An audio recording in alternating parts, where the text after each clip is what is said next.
Aí essa daqui é uma estrada. O cliente chegou para trocar a embreagem. Campana. Entendeu? Para trocar a embreagem e o campana.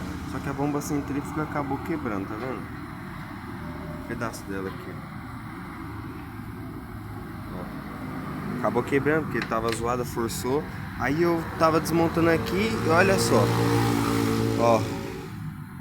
Que provavelmente, com certeza, é o rolamento. Aí eu vou tirar aqui, vou mostrar pra vocês. Não quero nem sair, ó.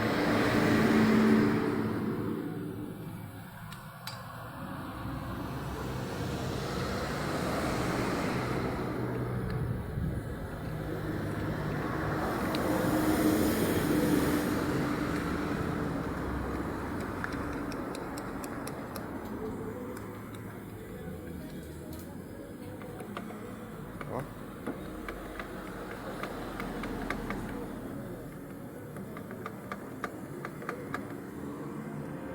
Vou sacar aqui e já vou mostrar pra vocês o que aconteceu com o rolamento.